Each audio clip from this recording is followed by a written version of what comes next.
One girl has been returned 13 times after being adopted.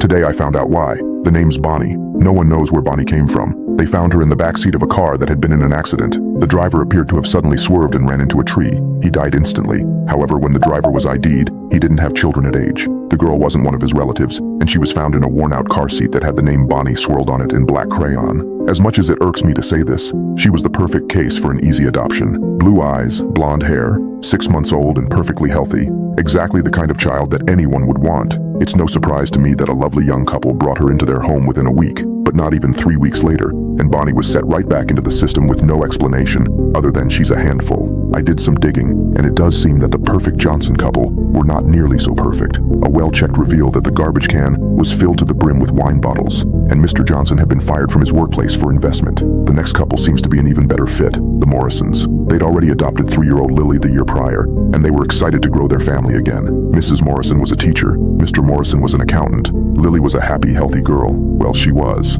Immediately after Bonnie joined their perfect family, Lily was diagnosed with leukemia. This was out of nowhere. It worked fast. Before the year was out, the family had shrunk, and the Morrison family had to buy a coffin that should never have to be made so small. Everything fell apart after this. Mrs. Morrison started having an affair with one of her students. Mr. Morrison came home to them in bed, and in a rage he shot them both. The teenage boy didn't survive, but Mrs. Morrison did, although she'd never be able to walk again. During the trial, it came out that Mrs. Morrison felt like she was no longer in control of her actions. She claimed she was sleepwalking when she seduced her student and brought him into her bed. Funny part is, Mr. Morrison said he had no idea where he even got that gun. He didn't own one, and it wasn't registered to him either. Obviously, little Bonnie had to be sent back into the system while her parents were sent to prison. I wish I could say it got easier for her from here, but it didn't. Not at all. It got worse even. Not every house was as perfect as the Morrisons could have been. There are so many parents out there that are in it for the paycheck.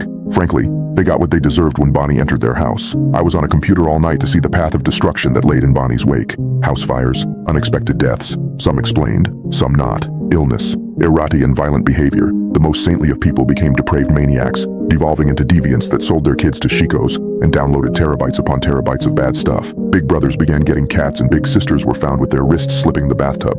Parents threw children out the window on the second floor. Jobs were lost, homes destroyed, and the only thing in common with each and every one was Bonnie. The last house probably had it the worst, the Raiders. This poor couple hadn't a damn clue what they were getting into when they adopted Bonnie. They'd already adopted 3 other problem children who came from abusive past, so they probably thought that Bonnie would be nothing new, nothing unexpected. Mr. Raider went into work last week and murdered every one of his coworkers with a shotgun. No one was spared, and it ended only when he turned the gun on himself. The only survivor had managed to hide herself in the closet, and she said that he didn't say a word until everyone else was dead. Then she heard him start to scream uncontrollably. The screaming grew louder and louder until it was cut off by the final shot. I can't say the rest of the family had it easy. On the same day, Mrs. Raider drowned the youngest child in the bathtub, while the older children ran down the streets, naked and wailing. They finally managed to flag down a neighbor and told her, and I quote, "Mom's going crazy. She's going to murder us all just because of Bonnie." When the police finally got home, Mrs. Raider had hung herself off the shower rod while Bonnie was busy drawing flowers in the basement. It was like she didn't even know what was going on upstairs. I've seen a lot of children, many who might be concerned with problems, but Bonnie takes the cake. This child is a jinx in human form and I have no idea why. So this is why I've agreed to foster Bonnie. I cannot let this child go into another home, knowing what I do now. Bonnie is one of the most beautiful children I've ever seen. Dark golden curls and those wide eyes are such a bright blue, they make the sky seem dry. She's quiet, always says please and thank you, and I've yet to see any typical troublemaking behavior: stealing, hoarding, lying, destroying. I questioned her about all her previous homes, how her entire life she's never spent more than 7 months in a house. At the time we were enjoying dinner, and Bonnie looked up from her mac and cheese to ask for some applesauce. When I poured her some applesauce in a bowl, she took it, and then she started talking.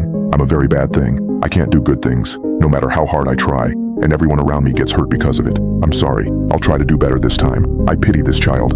I don't know if I trust her, but I do pity her. I began to feel uneasy after she said that, so I sat down, only to realize my chest hit the table when I sat down. Well, something in my chest. I don't remember doing this, but it looks like the butt end of my kitchen knife is in my chest, and I'm holding it.